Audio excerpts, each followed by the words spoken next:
Have you ever heard of a sacrifice so profound it saved a continent? This isn't a myth or a legend. It's the real story of the Chernobyl Suicide Squad. 3 men who walked into the heart of a nuclear catastrophe to prevent an even greater one. On April 26, 1986, the world held its breath as Reactor 4 at the Chernobyl Nuclear Power Plant exploded. It was the worst nuclear disaster in history, releasing a plume of radioactive material that drifted across Europe. But as firefighters battled the flames and helicopters dropped sand and boron onto the exposed reactor core, a far more terrifying threat was brewing beneath the surface. The molten core of the reactor, a radioactive lava burning at over 1200 degrees Celsius, was slowly melting through the concrete floor. Directly below it lay the plant's bubbler pools, massive reservoirs holding thousands of tons of water used for cooling. If this molten material, known as corium, reached the water, it would trigger a massive steam explosion. How big? Scientists estimated it would have the force of a 3,500 megaton thermonuclear bomb. This second explosion would have obliterated the entire Chernobyl plant, including the 3 other reactors. It would have vaporized a massive area, rendered a huge part of Europe uninhabitable for centuries, and sent a radioactive cloud across the globe, sickening and killing millions. The fate of a continent, perhaps the world, hung in the balance. There was only one way to prevent this apocalyptic scenario. Someone had to go into the flooded, radioactive basement of the plant and manually open the sluice gates to drain the water. It was a mission from which no one was expected to return. The water was lethally radioactive. The path was a dark, submerged labyrinth. It was, by all accounts, a suicide mission. In a moment that defines true heroism, 3 men volunteered. Alexei Ananenko, an engineer who knew the location of the valves. Valery Bespalov, another engineer who would serve as his backup. And Boris Baranov, a shift supervisor who would light their way with a lamp through the pitch-black, radioactive water. They were not soldiers or daredevils. They were ordinary men, employees of the plant, who understood the stakes better than anyone. They knew the layout, and they knew the danger. They were offered a bonus, but it's clear their motivation went far beyond money.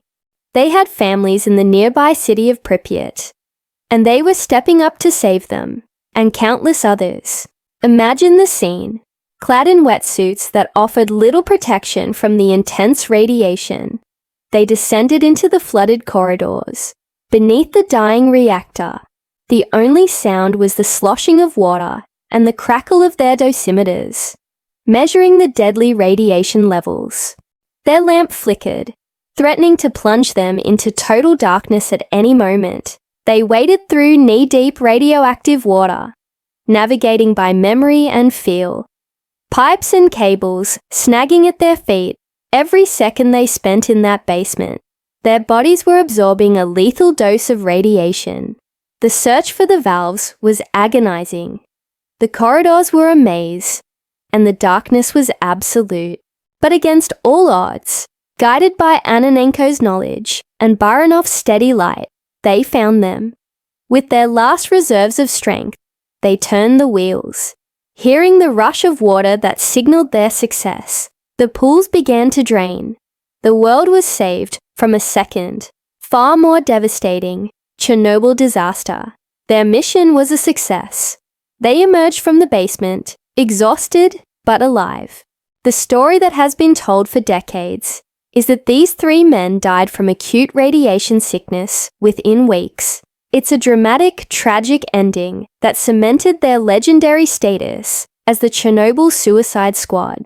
But here, the true story is even more remarkable. Incredibly, all 3 men survived. Yes, you heard that right. Alexei Ananenko, Valery Bespalov, and Boris Baranov did not die from their heroic act. They suffered from severe radiation sickness, undergoing extensive medical treatment, Boris Baranov passed away in 2005 from a heart attack, but Alexei Ananenko and Valery Bespalov are, as of recent reports, still alive. They lived quiet lives, rarely speaking of their ordeal, shying away from the hero label. Ananenko once said, "How can I feel like a hero? I was just doing my job." This doesn't diminish their bravery, it amplifies it. They weren't martyrs seeking a heroic death. They were professionals who, faced with an impossible choice, chose to risk everything to do what needed to be done. They walked into a situation that should have killed them, survived, and lived to see the world they helped save. Theirs is not just a story of sacrifice, but a testament to incredible resilience and quiet, profound duty. The Chernobyl disaster was a tragedy born of human error and systemic failure. But within that darkness, there were moments of incredible light. The firefighters who battled the initial blaze, the miners who dug a tunnel beneath the reactor to install a cooling system, and the liquidators who cleaned up the contaminated zone. All are heroes, but the story of Ananenko, Bespalov, and Baranov stands apart. They were the three men who willingly descended into hell to hold the gates of apocalypse shut. They faced down a thermal explosion that would have rewritten the history of the 20th century. They didn't do it for fame or glory. They did it because it was their duty, and because the lives of millions depended on it. They are the true heroes of Chernobyl. Thank you for watching. If you found this story as moving as I did, please consider liking this video and subscribing to our channel for more stories of incredible human history. We'll see you next time.